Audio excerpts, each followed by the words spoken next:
Welcome to a midweek segment of Just Legal History. I am your host, Mike. I was asked to do a segment on the Hannah Gutierrez Reed trial. We now just finished up day 5 of it.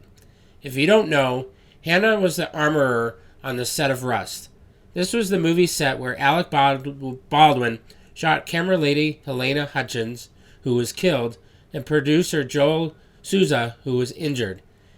In New Mexico, involuntary manslaughter has a few definitions, but the one that applies here is for someone to act in a reckless manner which causes the death of another person.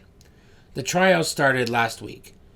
We heard first from the sheriff officers who first got to the scene and described the chaos with having so many people on set and only 3 officers.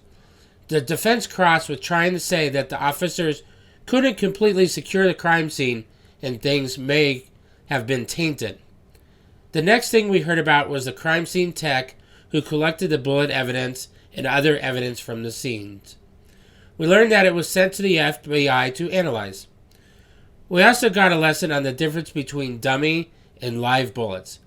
Dummy bullets either have a hole in the side or BBs that you can hear rattle when it shakes.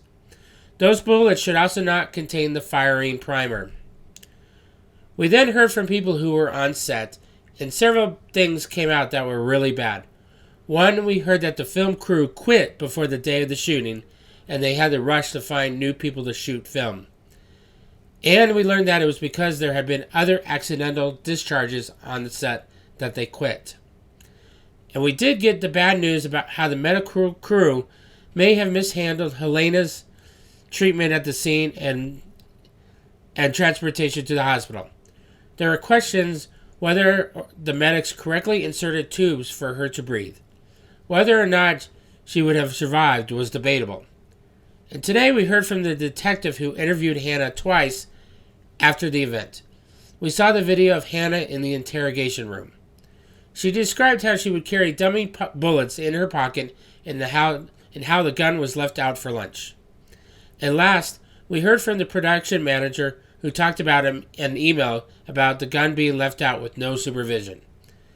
Please let me know if I summed things up correctly and if I missed anything.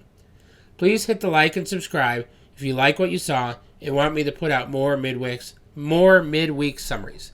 Thank you.